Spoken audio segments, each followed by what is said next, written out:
Hello YouTube, in this video I made a 3D mystery game for the Game Dev TV Game Jam.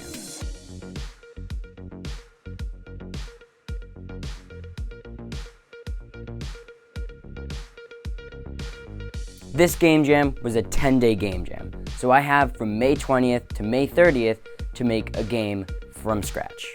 At 6 p.m. on Friday, the theme was announced as Death is Only the Beginning, which is probably the best theme I think I've ever had from a game jam. After a couple hours of brainstorming, I narrowed down all of my ideas to 3. 1. A game with a time loop, where something kills you and you wake up with the intel from the previous run to try to beat the game in one cycle. 2. A murder mystery game where the game opens with the murder, so death is literally the beginning. And 3. A Geometry Dash inspired rage game where the player dies. A lot. Out of these 3 options, I thought that the murder mystery was the most enticing. So I spent a little less than an hour coming up with a really brief plan. So the game will be set on a spaceship, with the murder happening right at the beginning.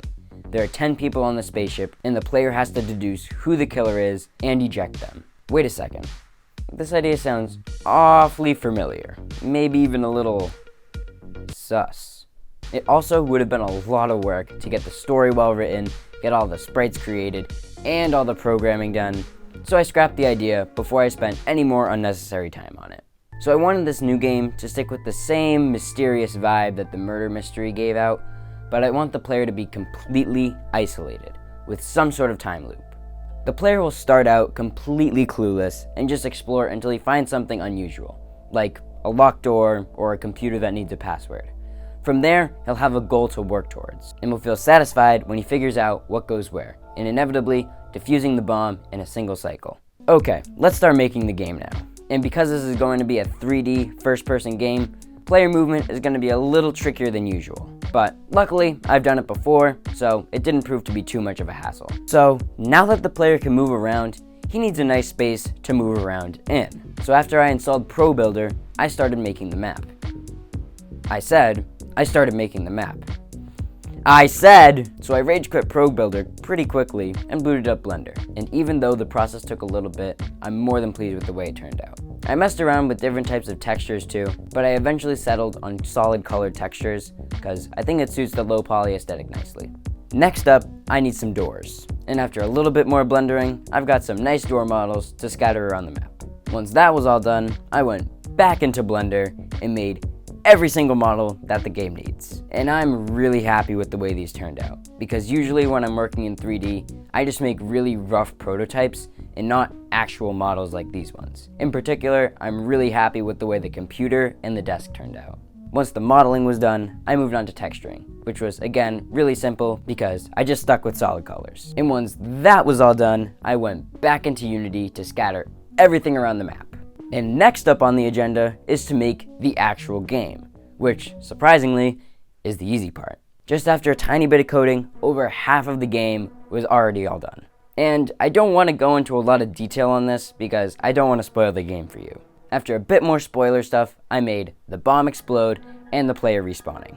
And just like that, all the content for the game was basically all done. But we do have a few problems. Right now, I have a bunch of lights in my scene, which apparently isn't good for the computer to handle. So now I have to figure out a more optimal way of handling things. And I read that you have to do something called baking your lights. And now, I am not going to pretend like I know at all what I'm doing with this process, but after a little bit of baking, the lights were a lot more efficient.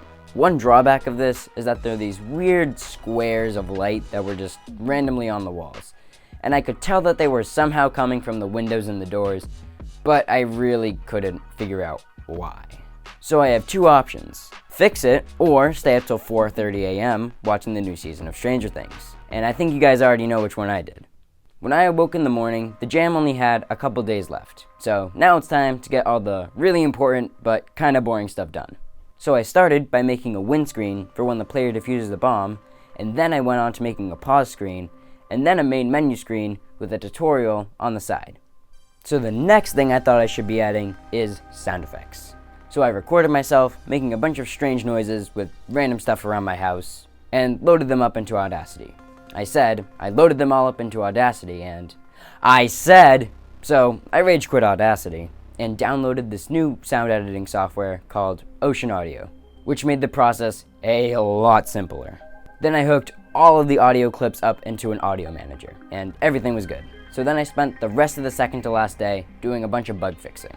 I also fixed that weird lighting glitch on the wall with the squares by basically putting a rectangular prism in front of the door's window and rebaking the lights. And on the last day, everything was already pretty much done, but I wanted to add some music. So I quickly whipped up this slightly eerie and mysterious theme song and loaded it into Unity. And once that was all done, I was basically done with the game. The submission process was stressful as usual, with my submitting the game happening about 3 minutes before the deadline of the jam. Throughout this video, I tried keeping things fairly spoiler-free, while also giving you guys enough information so you can tell what the game is actually about. With that said, if it seems at all interesting, go play it. It usually takes 15 to 20 minutes to beat the game in its entirety, so there's no real time investment. And there are a bunch of comments on the submission page about what to do in case you get stuck. However, I don't recommend using these unless you're like really stuck, because the fun in the game comes from figuring things out by yourself. Anyways, the link to the submission page will be down in the description, so please go play it once you're done watching the video. And if you want, give me some feedback. I'd greatly appreciate it. Thank you so much for watching. And look, I know you made it this far into the video, so it's obvious you liked it at least a little bit. And you're in luck, because I have plenty of Game Jam related content already up on the channel and loads more coming in the future, along with lots more really fun video game development content. So if this sounds interesting and you aren't already subscribed, just click that subscribe button.